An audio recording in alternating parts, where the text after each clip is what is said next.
Hey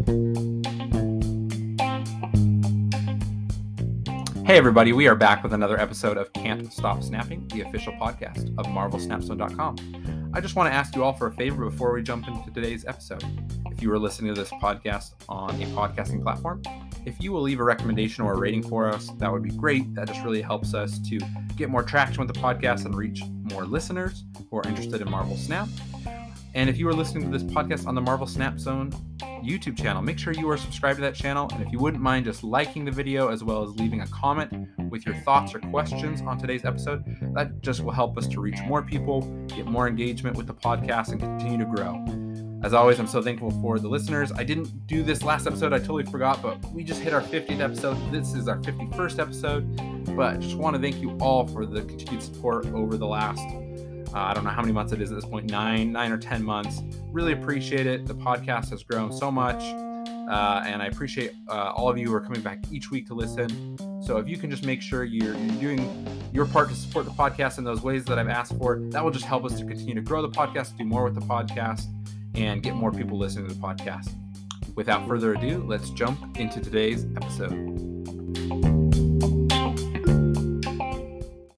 Hey everybody, we are back with another episode of Can't Stop Snapping, the official podcast of MarvelSnapZone.com. And we are at the beginning of the month, which means a new season pass. So we have a variety of topics to talk about today, as well as some things that we weren't anticipating talking about today, which we'll get to at the end. Some surprise announcements from Second Dinner that came through earlier today at time of recording. So we will talk in season pass. I am joined by a returning guest, Drewberry. Drew, thanks for being here. Oh, thanks for having me, Michael. I love this podcast. I listen to it all the time on my commutes to work and everything like that. And what a time for Marvel Snap with the new season. So much to talk about. I love it. Yeah, and some of the conversation has been spicy online, to say the least, I think, with the latest season pass and how people are feeling about it compared to other season passes. So we'll dive right in. So we have a theming this month that coincides with the Marvel Cinematic Universe project, which is Ant-Man and the Quantumanium, right? So we have Into the Quantum Realm as our season this month. And our season pass card is MODOK, which stands for, I'm trying to see if I can remember. I don't have it pulled up. Oh, gosh. Machine only designed... something killing, something like that. Yeah. So I you know did better than I could. I know it's something. I know the D is design, M is machine, and K is killing. So you get the gist there. But it's the little floating head sometimes you see, and I've seen it in the past, and it's not a character I've been as familiar with in the past, and I'm just like, who is this big head that floats around, right? Yeah. But MODOK is a 5-cost, 8-power card with the ability that says, on reveal, discard your hand. So all cards in your hand. Which I think is an interesting card. Obviously, we haven't seen anything change with the discard archetype in a little bit. And I think that's interesting to get a little bit of an addition. But I think there's been some discourse online, thoughts. People are comparing this to other Season Pass cards, saying it's worse, better, etc. There's some strong feelings. We'll get into that as we go here, but let's just turn it over to you. What are your initial thoughts and takes on MODOK as a card here? Yeah, I absolutely love the card, to be totally honest with you. I think you hit the nail on the head there, that there hasn't really been a lot of discard cards that have been released since even just beta. I can't even really think of one or two at the top of my head. So it's nice to see that archetype get a little bit of love. And speaking on the discourse between, some people saying, what I see most frequently is the lack of consistency with MODOK. And I actually interpret that a little bit different. In my opinion, I think this might be one of the more consistent discard options that we have, because there's so much randomness with discard cards in general. I think they mostly have a problem with the archetype as a whole. Just, when you compare it to something like the Surfer craziness or the Zabu craziness that was going on, that's like consistency. Discards just inherently random, but at least with MODOK, your whole hand's going away. Yeah. So I really like it. So I don't know. I feel pretty good about it. Also, the jetpacks on the animation. Love it. Yeah. Yeah, I agree. I would agree with you there. I've actually had a lot of fun, and we'll maybe get a little more into the dissenting opinions here in a second. But I've had a lot of fun with MODOK. I agree with you on the consistency. It's kind of like what you're getting, right? If you play him, there's not going to be a lot of surprises. Where if you're playing Moon Knight, you're playing Blade, right? Any of these other discard cards, it's just like we're just spinning the wheel. We're going to see what happens, where it lands, and you're crossing your fingers. Obviously, things like Colleen Wing and Lady Sif give you a little bit more control based on the cost of your cards. But still, if you have two cards that cost the same amount, you're just RNG again, right? Yeah. So I've had a lot of fun. I'd be curious, what kind of shell have you mostly been trying MODOK in, or what shell have you enjoyed the most with MODOK? Probably I have to give it to, at this point, the Hela, MODOK, Invisible Woman, like that kind of strategy. Actually, I remember when we had a conversation many episodes ago, I think back in October, about randomness, all things randomness. Hela, the discard, was your number one deck that you were piloting. And at the time, I didn't even have Hela. Yeah. So here we are. And I really like that deck. It's been working out actually pretty well for me, I find. The swing is big. Yeah. No, I think that's one of the more fun options with this card, right? It's just because so much can happen on that final turn when you get Hela out, right? Or after even the turn's ended, with it revealing after Invisible Woman's effect goes away. So I think that's a ton of fun. The one I've been playing the most is kind of the Dracula Lockjaw kind of discard cycling deck. So that was kind of already a shell that a lot of people were playing. You want to get I almost said the wrong card. You want to get, he's a 6 power, 8 cost, and he regenerates. Apocalypse. Sorry. Apocalypse. Abomination was the name. It was the same, first letter. And I was like, that is not the right. Apocalypse, which every time you discard him, he regenerates in your hand with 4 more power, right? And so you want to get him in your hand. You want to get locked on the board. You want to be cycling through your discard cards. You want to get some free swarms. So that's kind of already something that people have been playing with. And so really, you just switch out one card in that shell and you throw in MODOK to be kind of that consistent turn 5. It's like, well, maybe I haven't got that many discards on him, but I'm going to discard that swarm in my hand, or the swarms I already have, and I'm going to discard him, and then I'm going to have a great turn 6, right? Oh, yes. And so I've really enjoyed that. Yes, it's not perfect, right? And there's times where I have to retreat, or I foolishly don't retreat because I say I have a 15% chance of winning this, so I better stay in. But it's still been a lot of fun. So I think it's been fun to just kind of get back into the discard archetype, because you're right. Months ago, Hela was my game. That's what I was playing for like weeks and weeks and weeks, and probably almost 2 months. That was like my favorite deck, and I haven't played it as much lately. So this has got me back into playing something a little different, which I think at a high level is just something I enjoy about, the season pass card is kind of makes you try something different than what you maybe been playing. Yes. Kind of gets you out of a rut. But let's kind of shift. I want to talk a little bit about some of maybe the feelings that people have online. Again, not everyone, but just what I've seen. I think there's some strong feelings where the last couple season pass cards we've got, Zabu, Silver Surfer, which we'll talk about more at the end of the episode, but they felt very strong and very like unique, and kind of like you could build like a new strategy around. And so everybody said, yes, I want that card. I'm going to pay the money. It's worth it. And I think there are some people that are feeling a little disappointed, and they're saying, there's this variability in like quality or power level of the cards that you're getting in a season pass. And I guess I would just be curious, what's your take on that kind of a discourse that's going on? It's a really good point. A major concern, I think, with just how they've decided to monetize the game, which honestly, I enjoy the season passes. I think that the most value comes from the card, but there's still a lot of value to be had in the credits, gold, etc., variants, what have you. There's more to it than just the card, but everyone just sees the card, and that's rightfully so. That's what you want to play with. It's funny because in being beta players, like we've been playing the game for a while, you're kind of used to it. There's been a lot of duds in season passes. I could look back to Nick Fury being a season pass card, and that was a bit, mild or disappointing, you could say. But then there's some crazy ones, like the last two just happen to be very meta defining. So now we have one that's not so much meta defining. Maybe people are passing. Maybe it loses their interest in the game because that was the only money they're putting in. Series 5 cards are so inaccessible, so difficult to acquire that now they're not really getting any new cards in that season, and it's kind of disappointing. I want to throw a question at you, actually. So I had a user bring this up as a potential way to change the season passes, maybe to encourage people to buy it more, maybe even to just mix it up, mix the cards up, make it more exciting.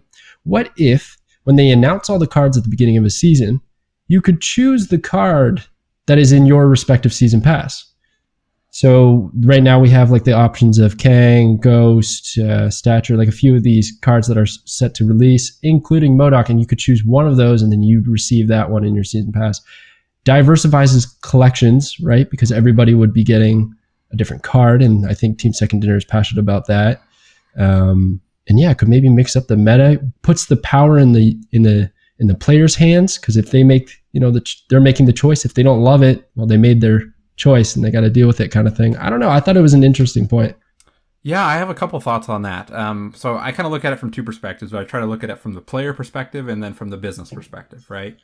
From the player perspective, I think, freedom of choice is great. People will feel empowered. They'll enjoy it. I think that would be a positive change for a lot of people. A lot of people would enjoy that because it's like, well, everybody's talking about this card, but I'm going with this one because that's the style of play I like, right? And then you're still going to have options to get those other ones later because they'll go into Series 5. I think there's some logistical, like, okay, which cards go into Series 5 on which week. Let's pretend that doesn't exist, right? Yeah. So I think people would like that. I think it would be, people would say, yeah, this is a great change if that happened tomorrow, right? I do think there's always that risk. People are always going to complain, right? There's always going to be the minority that complains. And so it's going to be like, well, I got this one because I thought it was good, but it turns out it's really bad. And the other one that my friend got is way better. And now they're not giving me a refund, or, whatever it is, it turns into. And so I think a lot of people would feel positively and it would be a good thing. But I think you're still going to have those edge cases where people are still going to feel, they're not going to feel satisfied and they're going to feel upset with it because they're going to want to say, well, why can't I just get all the cards, or things like that. Looking at it from the business perspective, right? I don't think it would be like negative to their monetization, right? Yeah.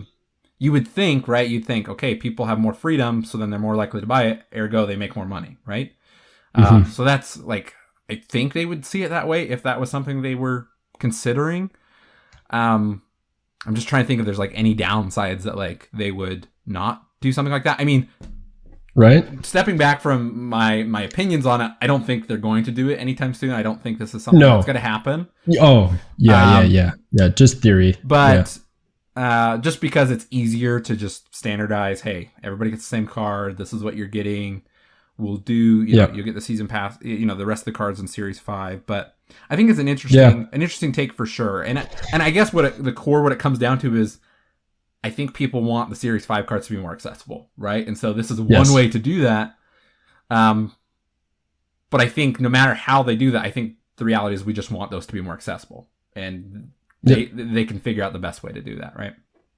Yeah, I like the business perspective. I have a similar background in my real life, and there was two things that came across my mind. Is one, I think if the season pass is disappointing or it doesn't fit somebody's style, they might not play the game for a month, and sometimes just not playing the game for a month could lose interest altogether, and you just don't pick it up afterwards, even if there's that crazy cool card that you wanted later on. If you had the power of choice every single month to choose the card that you want, it's kind of like Hearthstone expansions where you don't know what you're going to get, and then you get something exciting. You're going to at least get one thing that's exciting if you get that pre-order bundle or whatever have you. With this, it's like, okay, I can't wait for the beginning of the month because I'm going to get that cool new card. You make the purchase and maybe even drop the game off in a week, and then you pick it back up for that next season purchase because you're just excited to get that new card. And then in terms of, then people just won't get the other cards. They won't use tokens or money. Well, I think then there's going to be a fear of missing out because now other people have them, experiencing them, making content on them, and you're going to see them. And then you're going to want to, pick up the tokens to get those cards because they're out in the space more. Whereas right now, dude, I only just saw Sauron like 3 days ago. Like literally, I got the notification, brand new card. I couldn't believe it. And the other three I haven't seen yet. So it's just like, we got to make these exciting again. Because right now, I think it's a constant reminder of, unfortunately, a disappointment that they're inaccessible. Yeah. I've only seen Shadow King because I randomly opened him in a reserve, right? So like, I haven't seen it. Oh, really? Yeah. Congrats. And I haven't played him, and I don't think anybody's played him against me. So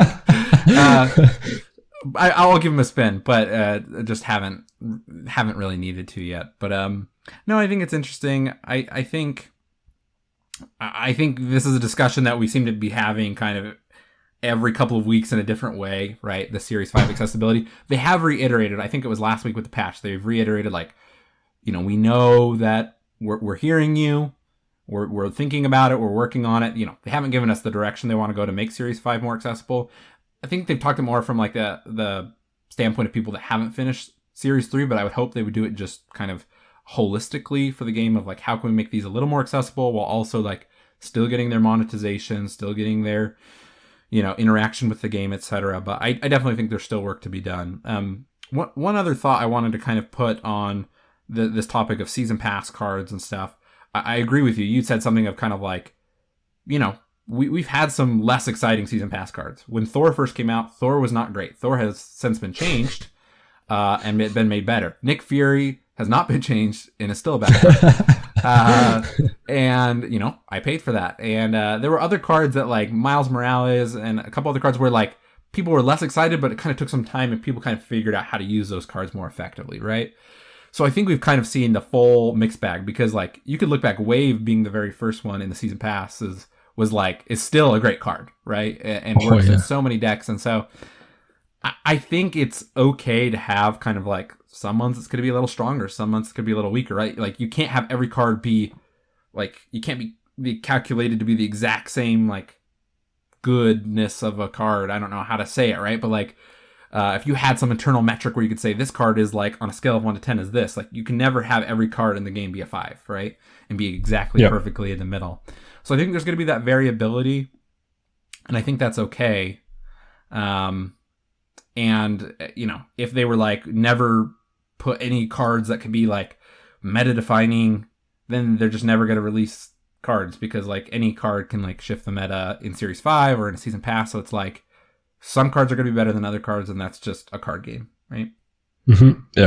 Yep. And it raises the question of like, do we want a healthy game state, or do we want to not regret our purchases? Do you want balance versus compensation? Like, it's a tricky situation because honestly, I feel for both sides. It sucks if you spent money on this and then your return on that value isn't so great on that investment. So, but at the same time, like to enjoy the game that you're willing to spend money on, maybe these changes are necessary, and that's just how it is. But I guess speaking of the changes, I don't know if it's time to segue into these. We definitely can. Yeah, I think it kind of makes more sense here than saving it for the end, and that is changes to the last 2 season pass cards. This happened probably 4 or 5 hours ago at time of recording, so very fresh in our minds, and that is changes to Silver Surfer and Zabu. So just really quickly to go over what those changes are. Silver Surfer was a 3-cost 0-power card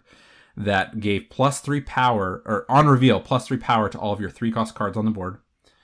And it is now a 3-cost 2-power card, so 2 additional power, with the ability on reveal +2 power to your 3-cost cards that are on the board. So 2 power to Silver Surfer himself, and -1 to the plus additional power to your 3-cost cards.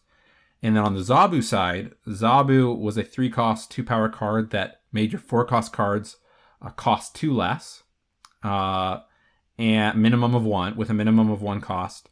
And then it is now a 2-cost 2-power card that makes your 4-cost cards cost 1 less. So they will cost 3 instead of 2. These leaked a couple of days ago. I don't know if you saw this when this kind of leaked a couple of days ago. So like, I think we were pretty sure this was what it was going to be, but obviously you never know if they're going to pull the rug out from under us and make a last second change. But the reality is Silver Surfer and Zabu have defined the meta for the last 2 months. And not to say there haven't been, I've had fun playing them, right? But also I've kind of got sick of playing against them and that being the only things that I'm playing against, and some very difficult matchups. So how are you feeling about these changes, and what do you think? How do you think it'll impact the game and the meta currently? Praise Broad. So glad that these changes have happened. Like it was just getting too repetitive, and it just felt like maybe there's a couple decks at the top of the meta, but they all kind of included a few of the same core cards. So I was pretty over it at that point. Some people were even boycotting ladder almost until the changes were made. Which, respect to them, I mean, something kind of did have to happen, and there you go. I really appreciated it as well. Really quickly, they had a nice post when they talked about the changes, just kind of giving background to what goes into the making these changes. It's not as simple as it seems to be winning a lot, we're seeing it too frequently. It's like a threshold, and once a card exceeds that threshold, they decide, okay, it's on the watch list, and then they go from there, and they're able to implement these really quickly. But I did see the leaks, and then they did fall out as planned, and yeah, I'm just here for it. But what I like especially is that they're still both entirely viable. They're still both great cards. They're just not as crazy as they used to be. So I think there's still going to be Surfer decks, because that's still like +2 powers, no joke, across a bunch of cards. Like, that's fantastic. And then Zabu, like, man, I don't even know if it's all that bad, because there's actually a few sneaky combinations that, like, you could do instead of running Psylocke in your negative deck, you use Zabu, and then you just turn 2 Zabu, and then in turn 3 negative, and then do whatever else you got to do. Like, that's an option now. And then you don't get to do double ups, like the annoying Spider-Man absorbing combo. So that was like, that had to go. And it's hopefully it's gone, unless somebody wants to mystique their Zabu. Then well, geez, that's a tough spot. But for the most part, that one's tamed now. So yeah, I'm actually probably in the end, what I'm most excited for is to see what ends up on top now. Because it's a bit open-ended. We don't know who will reign in the meta. Yeah, agreed. I'm interested to see that as well. Over the last couple of weeks since Battle Mode came out, I've still played. I've completed my daily missions. I played on the ladder. Still tried to climb a little bit, but like you said, like, I was kind of enjoying it less, and I was playing more Battle Mode as much as I could because I was enjoying that a ton, right?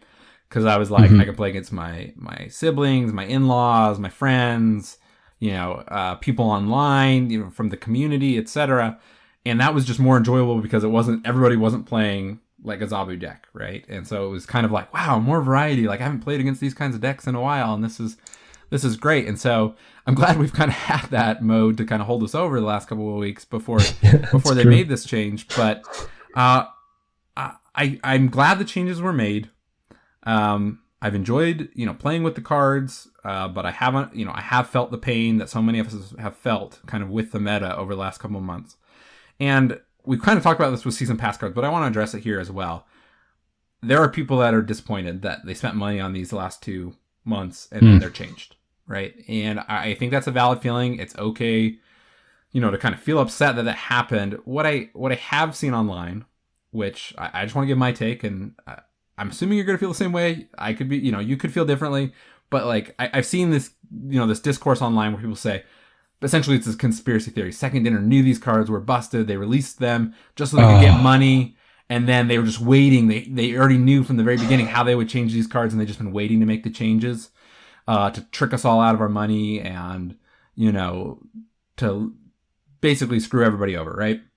And I do not think that's the case. I think that, I'm not a game developer, and it is very complex to know every combination and know how things are really going to play out when you have thousands and hundreds of thousands of people playing this game, right? Or probably millions at this point. But I don't think they're all out to get us and to trick us.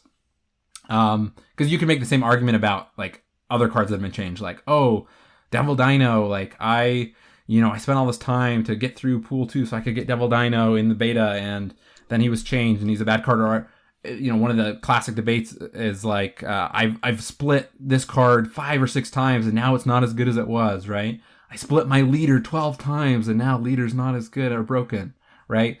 And so people feel that like they've been duped or tricked, And that's not what's happening. Yes, it can be disappointing, and I want to validate that it's okay to feel disappointed that, you know, the card you liked playing with is now different, or that you spent money on and you don't feel like you're having the same value you used to.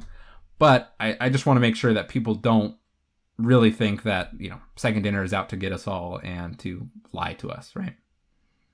Oh my gosh, I couldn't agree more. It's kind of wild. I even saw people talk about that when the leader nerf happened, because people had saved their 1,000 tokens or whatever to get leader, and they just got it, and then it got nerfed, and they were upset about that. And it's like, well, where do you draw the line? Like, did we just want changes to never happen and the game to just melt away? Like, I don't know. I just keep preaching, like, be careful with your spending. Like, you just have to assume that at any time, any card could get changed, and then just go into your purchases with that in mind, and you'll be safe. Like, that, there's really nothing else you can do in this type of video game. I'm hoping you're spending the money because you're enjoying the game, not just because you want to get these cards.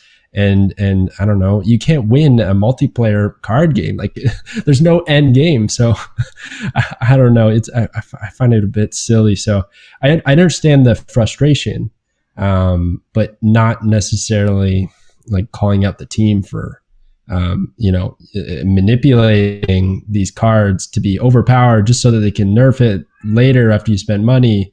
Apologies, my cat. But yeah, I think it's a bit ridiculous. Like, Nick Fury would have something to say with that. Even MODOK would have something to say that. Are we claiming that MODOK's going to get nerfed in a month's time? I don't think so. It doesn't seem like it. So yeah, I couldn't agree more. Yeah. So I think that I've come to really trust Second Dinner. I think they've done a great job at listening to the community. I think they're going to understand that people are disappointed. And I think they, took their time to make these changes because they understood the impact, like that mental and emotional impact this would have on people who have spent money. And so I think they're going to take that into account going forward, and they're going to do their best, right? They're going to do their best to release cards in the best state they can, and so that cards don't have to get changed as much, right? The reality is there's still going to be cards that are going to get changed. So just kind of closing back to what one of the other things you said, I'm just curious, do you have any guesses, like this season playing on the ladder, like what are the top one or two things or decks we're going to see that are going to take place? I'm assuming it's going to be things that already exist. It's just going to be they're going to kind of shift up in prominence. Yeah, it's interesting because we had such a crazy meta shift when there was Surfer decks, and then the rise of Leader Leech came into promise to kind of counter that deck, and then that got nerfed, and then it seemed like Zabu and Surfer decks were at the top, and now they're nerfed. So it's like, what is left to take the throne? I'm actually leaning, it's unfortunate, it's a Series 5 card, but it feels very strong every time I play it, is a Thanos deck. Seems to perform pretty well. When you actually, I know it's even more RNG, but when you mix it with Lockjaw, you get the cycles going. It can be nasty. I find I end up pulling out some wins pretty frequently. So I feel like that's going to be one of the top ones. And I'm sure we're going to see soon a Cerebro Surfer deck, something along those lines with Brood and Surfer now being a 2-power. Like, I feel like that's going to become a powerhouse. Yeah. Yeah. It's just a matter of time. I feel like people are not going to use Surfer right now just cause, but that might rise. Yeah. No, there's the Cerebro 2 cult out there, right? And so I'm not saying that's a bad thing. I just know that some people swear by that as the deck, right? And so I've seen them out in the streets. They wear these helmets over their face with big X. You gotta look out. Exactly. So I definitely could see some Cerebro 2. I did crack out a Thanos deck today, and so I've actually been playing that. And so I'd agree there. I think there's more to be kind of seen with some of these other things more balanced. I think we'll see Thanos be a little bit better than it has been, right? I also still think like Shuri 0, right, where you're just like, oh yes. Canceling out negative effects, getting big cards on the board, like that is powerful. That obviously worked with Zabu and made it even more powerful, so that kind of brings that down, but I still think it has kind of a spot there near the top where it has a high power level, right? Yep.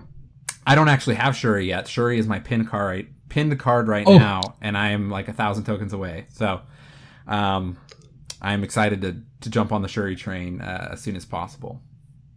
Oh, it's such a good card. I've had a lot of fun with that one.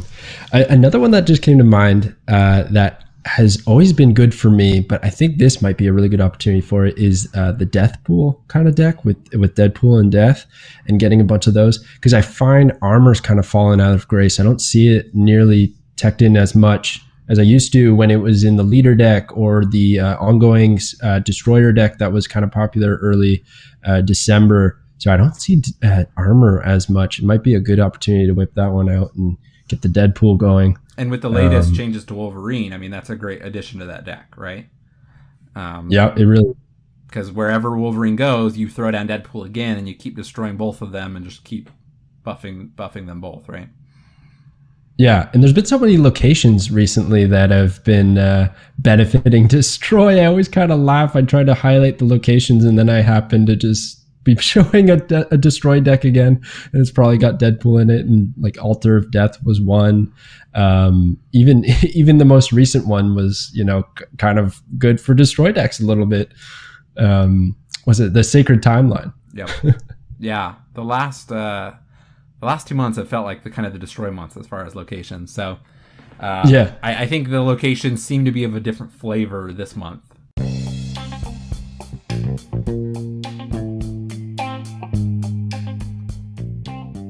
Hey all, I wanted to take a quick moment to talk to you about MarvelSnapZone.com. Marvel Snap Zone is a one-stop shop for everything Marvel Snap on the internet. They have new articles nearly every day that cover deck building, strategy, card breakdowns, etc. They have a great collection tracker tool and a deck list builder that works off of that collection tracker so that you can know what decks you can build with your current card collection. They have guides and deck lists for all level of players and all collection level of players. Make sure to go to MarvelSnapZone.com and check it out now.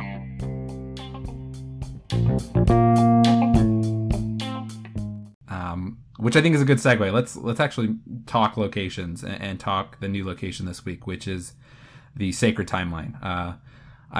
We were talking before, and I was thinking it was the Secret Timeline. I'm like, no, that's not right. The Sacred Timeline.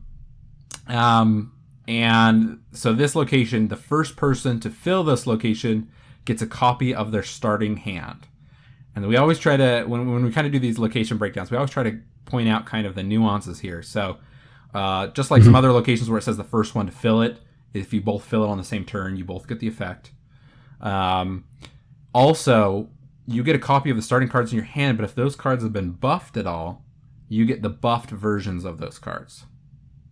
I didn't know that. So, yes. That's neat. So, if you play like Bast on turn one and you buff those other two cards that were in your starting hand, then when you fill out that location, you will get those cards with the buffs as well. Or if you've like buffed something on the board and you get a copy of it, you get it with the buffs that you got from like Ironheart or something else. Okay, that's neat. Yeah. I didn't come across that. And so that's a little interesting. And I'm like, it's kind of one of those things. I'm like, is that working as intended? Or, because you would think it would be like a copy of how they were at the beginning of the game, right? Your opening hand, how it was. But that's actually made my Bast negative deck, right? Where I have like a Bast negative Silver Surfer deck. I was playing earlier today before the changes to Silver Surfer. Still, obviously, it's still probably a pretty decent deck to play, but that was the first thing that kind of like was like this aha, like, whoa, like if I buff my cards and I fill out location, then I get copies of those buffed cards, right?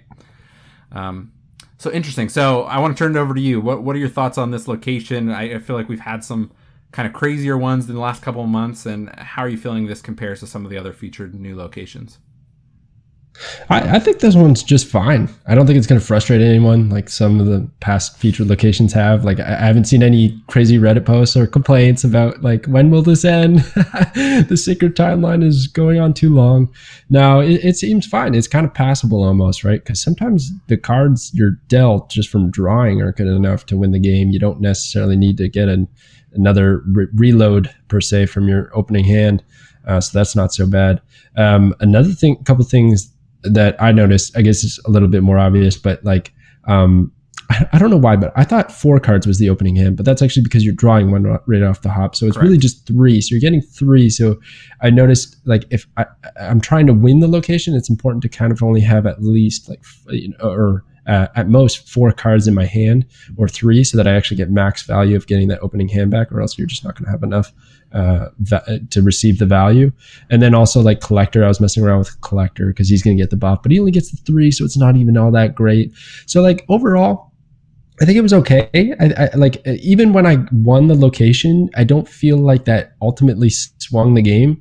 And it's your opening hand, right? It's random. You don't even know what you're going to draw. Maybe it's not the cards you really wanted to have duplicated. So I like that the location is in the game. Like it creates a little mini quest. I actually appreciate those a lot. The raft, while random and a bit swingy, I like the fact that you try to race to win the location. That's a fun little mini quest that's built in. Yeah. So I'm having fun with it. I enjoy the raft as well, but I always seem to get that 0 cost destroyer, it's like, great, now I have this and I'm not going to play it. But no, I agree with you. I like the locations that kind of create some kind of interaction that you're like, should I play around this? Should I go for this because of the extra bonus I get? But so far in any of my games, it hasn't been like game defining for either me or my opponent, right? Which I like. Yeah. I think that's a good balance. Not to say that like, oh, I got that 1 extra card and I'm going to play it. That's nice because I got 2 copies of that card. But at least with the decks I've played it with, maybe there's a deck that's like super good with it that I just haven't realized yet. It's like I get the copies of those cards, but a lot of them it's like I don't have enough energy to play them a second time on like a later turn once I fill that location, like turn 5, turn 6. I already have other cards I want to play into my strategy, or I'm playing like a lot of discard with MODOK having just come out, and it's just like, okay, I get a couple extra discards.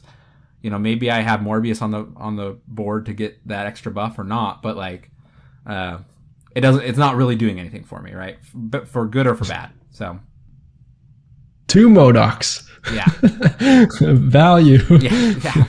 Profit. I think it's interesting because you're like shooting to fill that location, which is similar to the raft, right?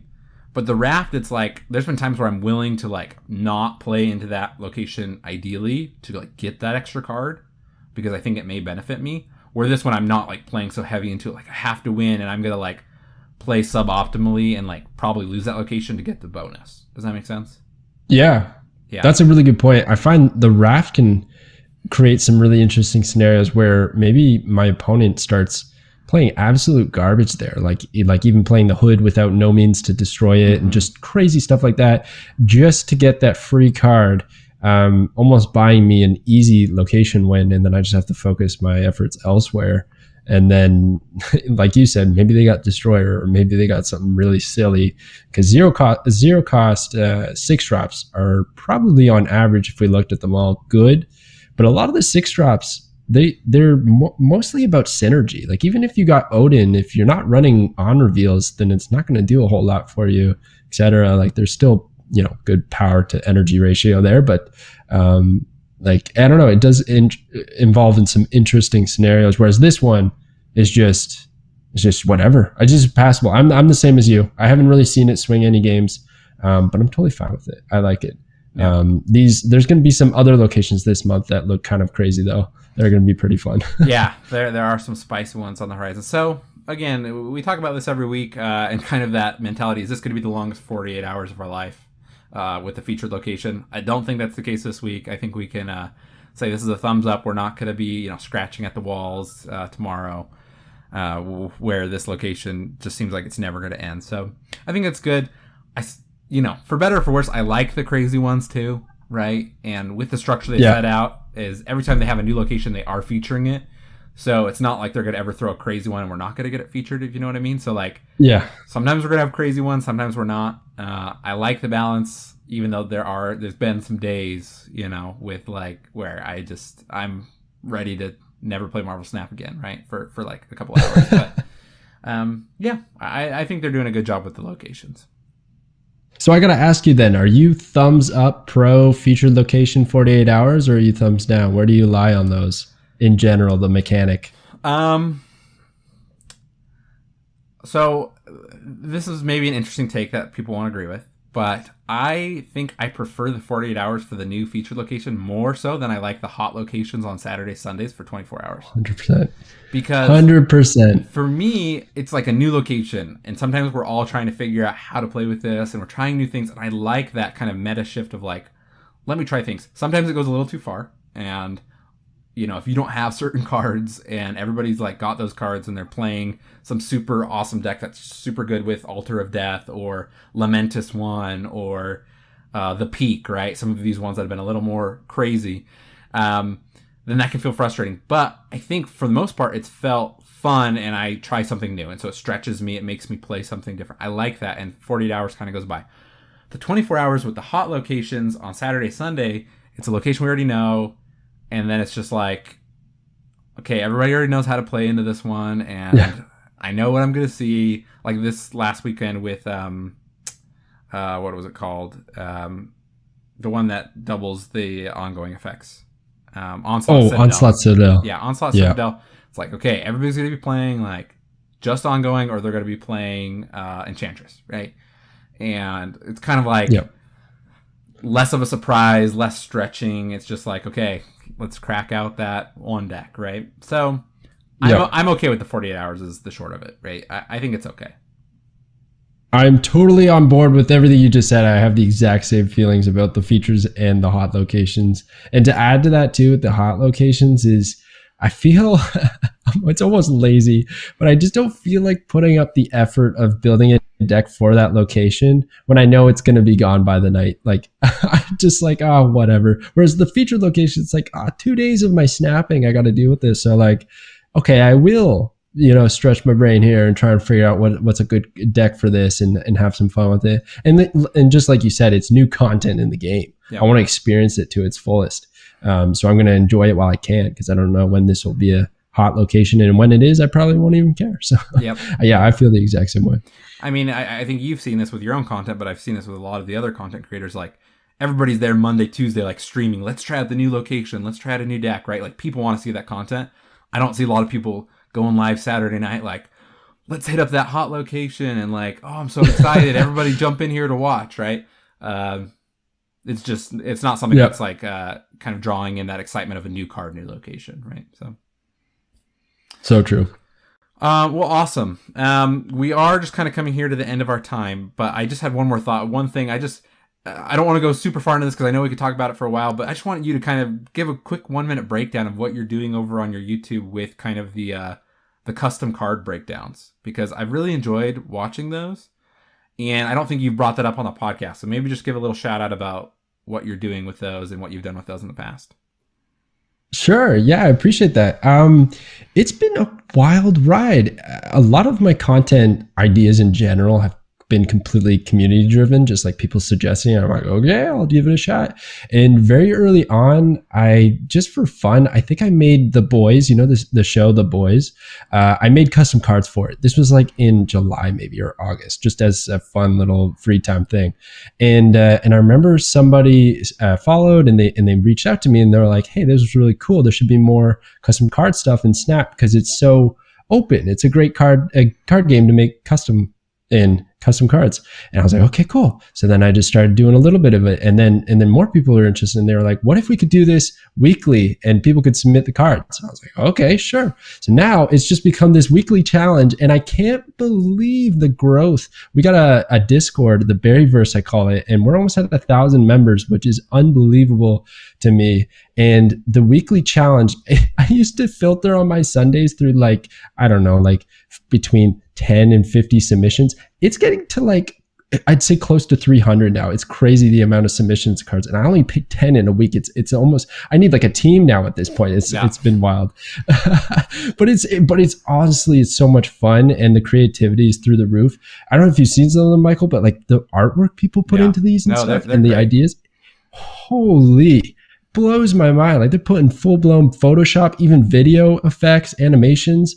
It's unbelievable. I really hope, out of all my content, I honestly don't care if Team Secondary ever sees my content, but I hope they see some of this custom card stuff just so that they can get some of the ideas and, just see what their community's building, because it's really cool. That's awesome. Thanks for sharing that. And I say this every week, but we do know that everybody at Second Dinner, they all get together every week in a conference room and they listen to the podcast together. So it's true. As they're listening to this right now, they're gonna come check out all of those cards and pull some ideas. So, well, Drewberry, thank you so much again for being on the podcast and kind of talking about some of these harder topics. Again, we know that there's kind of some disappointment this week, and there's pros and cons, right? But hopefully, I think we're going to be in a better state going forward. I think the future of Marvel Snap is still bright, and I think Second Dinner is taking the game in a good direction. So thank you for being here. Oh, thank you for having me. I always love coming on this podcast. It's still my favorite one to listen to all the time. So I appreciate it. Thank you so much, Michael. Yep. Listeners, as always, thank you so much for listening. Make sure to go follow us on Twitter at can't_stop_snap. Let us know your thoughts on the topics for today. And if you are listening to this on a podcasting platform, if you would do us the favor to please rate the podcast so more people can find the podcast. And if you are listening to this on the Marvel Snap Zone YouTube channel, make sure you are subscribed, you like the video, and you leave a comment so that we can get some more engagement and get more people finding the podcast. Thank you for listening, and we will catch you in the next episode.